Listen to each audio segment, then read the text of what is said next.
everyone, welcome back to your own YouTube channel Mathematics with Hunar. So today we are going to discuss our next chapter number 7 MCQs.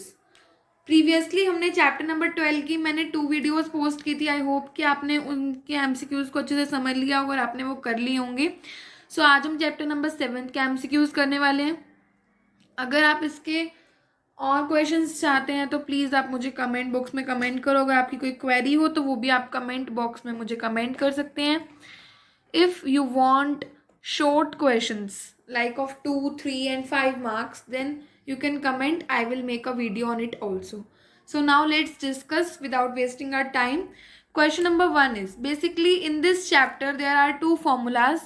I know that the video of this chapter is not posted. I am already not posted it, but directly I am going to put the MCQs video. So don't worry, it is easy chapter. You can understand it very well. So now there are 2 formulas in this chapter. First one is of distance formula and second is section formula. 2 he formulas हैं और उसके base पर ही सारे questions हैं और बहुत easy chapter और important है. तो देखो 2 formulas आपके क्या हैं. सबसे पहला तो देखो distance formula का. डिस्टेंस फार्मूला का क्या आपके पास यहाँ पर इसका फॉर्मूला है. आपके पास 2 पॉइंट्स हैं x1 y1 x2 y2. ये आपके पास एक लाइन है ए बी. उसके 2 आपके पास x1 y1 और x2 y2 क्या हैं, कोऑर्डिनेट्स हैं. तो distance formula is basically under the root y2 minus y1 का square plus x2 minus x1 का स्क्वायर. क्या आपका distance formula y2 minus y1 का square plus x2 minus x1 square. In the part 1 यानी इस video में अभी हम डिस्टेंस फार्मूला डिस्कस करने वाले हैं, तो मैं अभी आपको यही बता रही हूँ. सेक्शन फार्मूला नेक्स्ट वीडियो में बताऊंगी. और एक और फार्मूला क्या होता है इसी से रिलेटेड मैं आपको बता रही हूँ. जो मान लो यहाँ पे आपको सी पॉइंट दे रखा है which is mid point of A B line. आपको इसके कोऑर्डिनेट्स बताने यानी x3 and y3. So what will be x3, it will be equal to x1 plus x2 by 2. Mid point जब आपने निकालने हो तो जो 2 पॉइंट्स हैं उनका x कोऑर्डिनेट्स का हाफ तो आपको मिड पॉइंट वाले का x कोऑर्डिनेट मिल जाएगा एंड y कोऑर्डिनेट्स का हाफ आपको मिड पॉइंट वाले का y कोऑर्डिनेट मिल जाएगा. सो आपको इतना ही याद रखना है बेसिकली इसमें. अब चलते हैं क्वेश्चंस की तरफ. बहुत इजी क्वेश्चंस हैं, आपको जल्दी से क्लियर हो जाएंगे. देखो फर्स्ट क्वेश्चन अभी अभी हमने कर लिया फॉर्मूला से. The distance between the points a0,6 b0,-2.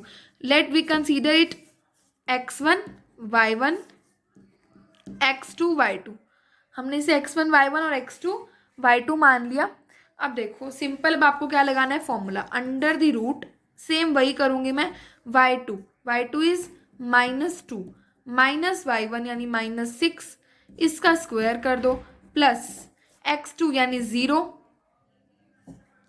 -0 इसका स्क्वायर कर दो अंडर द रूट -2 -6 क्या होगा -8 का स्क्वायर. तो वो क्या हो जाएगा 64 क्योंकि square quantity can never be negative and 0 minus 0 का square will be 0. So under root 64. अब देखो अंडर रूट 64 तो आपके पास है नहीं, बट ये किससे बनेगा. आप अंडर रूट 64 को क्या लिख सकते हो 8 का स्क्वायर. अंडर रूट से square cancel, so answer will be 8. So our B option will be right, that is 8. तो आपको ये ऐसे करना था सॉल्व. देखो बिल्कुल ईजी था क्वेश्चन. सिर्फ आपका 10 सेकेंड्स का क्वेश्चन था. आप यहीं से कर सकते हो. -2 -6 -8 इसका स्क्वायर क्योंकि तो 0 0 के तो कोई वैल्यू ही नहीं होती. Now second question. The points -4,0 4,0 0,3 are the vertices of. आपको बताना है किसकी वर्टिसेस है. राइट एंगल ट्राइंगल की, आइसोसेलेस की, इक्विलेटरल की या स्केलन की. देखो आपने पहले एक ट्राइंगल ड्रॉ कर लेना है. हमने ये ट्राइंगल ड्रॉ कर लिया. मैंने इसको ए नेम दे दिया -40, बी नेम दे दिया 40, सी नेम दे दिया 0,3. इसको मैंने ये नेमिंग कर दी. अब ध्यान से देखो हम क्या करेंगे, हम तीनों का डिस्टेंस निकालेंगे, ए बी का, बी सी का और ए सी का. उन तीनों डिस्टेंस से पता चलेगा अगर वो तीनों डिस्टेंस सेम आते हैं तो ट्राइंगल विल बी इक्विलेटरल. अगर कोई 2 लेंथ हमारी इक्वल आती है दैट विल बी आइसोसेलेस. और अगर वो जो 3 लेंथ्स हैं वो पाइथागोरस थ्योरम फॉलो करें that will be right angle triangle. और अगर तीनों ही अलग अलग आ रही हैं तो that will be scalene triangle. ठीक है, तो हम क्या निकालेंगे इसमें लेंथ निकालेंगे. So length of A B same formula under the root zero minus zero square nothing effect, कुछ इफेक्ट नहीं आएगा इसका। एंड 4 माइनस ऑफ -4 ऐसे आ जाएगा ना, 4 माइनस ऑफ -4, ये एक एक्स्ट्रा लगी ब्रैकेट, तो ये क्या हो जाएगा √4, ये हो जाएगा -8 यानी 8 का स्क्वायर। ये आ जाएगा आपके पास, एक मिनट देखो, √y2 माइनस y1 यानी 0 माइनस 0, x2 माइनस x1 का स्क्वायर, x2 माइनस x1 इसका स्क्वायर करना है आपको। अब देखो तो √-4 माइनस 4 -8 का स्क्वायर 64, तो यहाँ से हमारे पास क्या आ गई है लेंथ 8, यानी ए बी की लेंथ हमारे पास क्या आ गई 8 सेंटीमीटर या 8 यूनिट्स। सिमिलरली आप बी सी की निकालोगे, देखो √3 माइनस 0 का स्क्वायर यानी y2 minus y1 plus 0 minus 4, x2 minus x1, देखो ये x1 है ये y1, x2 y2 minus y1 3 minus 0, x2 minus x1 0 minus 4, 3 का स्क्वायर 9, 4 का square 16, 9 plus 16 √25 that will be 5। So B C हमारे पास क्या आ गया 5 यूनिट्स। अब हम निकालते हैं ए सी, 3 माइनस 0, 3 का स्क्वायर 9, 0 माइनस -4 ये आ जाएगा सेम 16 आ जाएगा ना,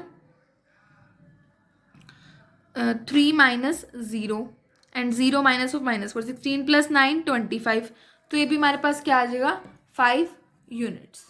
अगर हम इसमें पाइथागोरस लगाएं, 5 का स्क्वायर 25, 5 का square 25, 25 plus 25 50 which is not equal to 64। Third one equilateral, तीनों की लेंथ सेम नहीं है तो इक्विलेटरल भी नहीं, स्केलन भी नहीं बिकॉज तीनों अलग अलग नहीं है। So our right option will be isosceles triangle, क्योंकि इसमें हमें क्या दिख रहा है कि दो जो हमारी लेंथ्स हैं वो क्या आई हैं इक्वल आई हैं। आप यहाँ से भी इसे देख सकते थे कि 4,0 एक है 0,3, एक 0,3 माइनस 4,0, तो इसमें कोई है ही नहीं मतलब कोई डिफरेंस। यहाँ भी अंडर करोगे तो 5 आएगा, ओनली 5 आंसर, यहाँ भी ओनली 5 आएगा क्योंकि स्क्वायर में माइनस का रोल खत्म हो जाता है। Now third question, if the distance between the points 4, P and 1,0 is 5। अब डिस्टेंस आपको गिवन है, क्या गिवन है डिस्टेंस, x1 आपको गिवन है 4, x2 आपको गिवन है 1, y1 आपको गिवन है P, y2 आपको गिवन है 0। अब बस फॉर्मूला लगा दो, x2 माइनस x1 1 माइनस 4 का square plus y2 minus y1, आगे पीछे कर सकते हो कोई दिक्कत नहीं, जैसे मैंने यहाँ पे बताया था y2 minus y1 square x2 है तो कोई फर्क नहीं पड़ता, बीच में तो ऐड ही करना है, 0 माइनस p का स्क्वायर, और हमें यहाँ पे क्या गिवन है ये 5 के इक्वल है।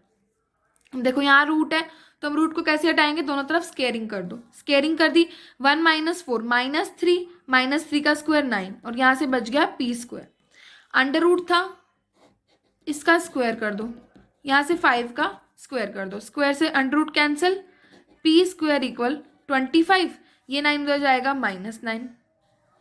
आगे देखो p क्या आ जाएगा √16।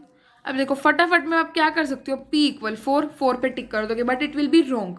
आपका आंसर क्या आ सकता है +-4, क्योंकि चाहे आप +4 का स्क्वायर करो तब भी 16 आएगा। देखो +4 का अगर आप स्क्वायर करते हो तो भी 16 आएगा, यही आप -4 का स्क्वायर कर लो तो भी 16 आएगा। सो हमारा आंसर क्या हो जाएगा b +-4। Now question number 4th, the coordinates of point P where PQ is diameter of circle whose center is 2, -3 and Q is 1, 4। ये भी बिल्कुल इजी क्वेश्चन है, देखो ध्यान से, अभी मैंने मिड पॉइंट का फॉर्मूला बताया था वही यूज होएगा इसमें। देखो PQ डायमीटर है, ठीक है, सेंटर के आपको कोऑर्डिनेट्स दे दिए 2, -3, O मान लिया मैंने सेंटर, एंड Q आपको गिवन है 1, 4।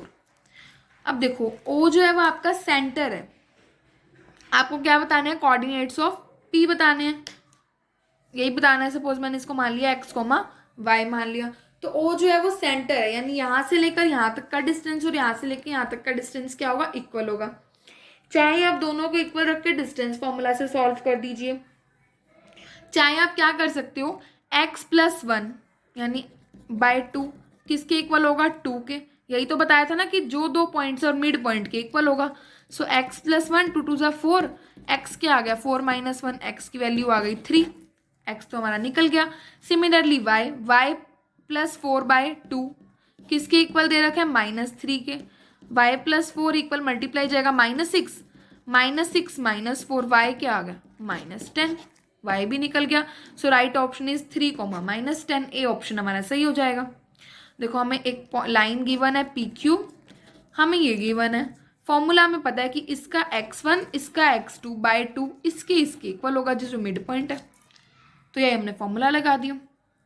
इजी था ये तो क्वेश्चन, इसमें कोई वो नहीं है दिक्कत वाली बात, बस आपको मिड पॉइंट फॉर्मूला लगाना था। ना आज का लास्ट क्वेश्चन देखो, क्वेश्चन नंबर 5, फिर आगे हम कल करेंगे, ज़्यादा हो जाएंगे वरना आज की वीडियो लंबी जा रही है। Find the point on y axis. Y axis पे जब भी पॉइंट निकालना है तो वहाँ एक्स क्या हो जाएगा, ऑटोमेटिकली 0, ये याद रखो। एक्स एक्सिस पे बोले तो वाई की वैल्यू 0 ले लो, वाई पर बोले तो एक्स की वैल्यू 0 ले लो। Which is equidistant from 2,5 and -3,7। ये आपकी एक लाइन है 2,5 -3,7, ये आपने बीच में एक पॉइंट ले लिया 0,5। आपको क्या निकालना है, वाई की वैल्यू निकालनी है। आपको दे दिया कि ये दोनों इक्वी डिस्टेंट है यानी इक्वल डिस्टेंस है, तो डिस्टेंस फॉर्मूला लगा दो, y -5 का स्क्वायर प्लस 0 -2 का स्क्वायर इक्वल -7 -y का स्क्वायर प्लस -3 प्लस 0 का स्क्वायर, यही हो जाएगा। -7 है +7 सॉरी, क्लियर। तो ये आपका फॉर्मूला हो गया। अब देखो कैसे करोगे, ये समझ में आया इतना कि डिस्टेंस फॉर्मूला कैसे लगा, क्योंकि हमें बोला इक्वी डिस्टेंट, उसमें सेंटर था तो हमने मिड पॉइंट लगा लिया, बट यहाँ मिड पॉइंट नहीं लग सकता। अब देखो अंडर से अंडर कैंसिल, यहाँ बनाओ y², 25 -10। अगर आपको आइडेंटिटीज याद नहीं है तो आप मेरी आइडेंटिटीज वाली वीडियो देख सकते हो। यहाँ क्या बनेगा, y² 49 -14y प्लस 3 का स्क्वायर 9, y² से y² कैंसिल हो गया।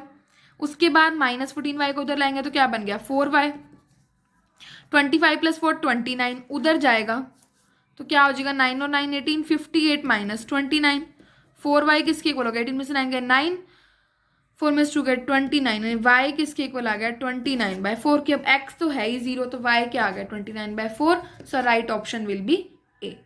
सो it is all for today. I hope कि आपको ये क्वेश्चंस बहुत इजी लगे होंगे और आपको ये समझ भी आ गए होंगे अच्छे से। So tomorrow we will discuss the next questions, continue करेंगे हम इसी पार्ट को ही आगे। So thank you so much. Please like, share and subscribe your on YouTube channel Mathematics with Hunar. Please share more and more as you can. Thank you.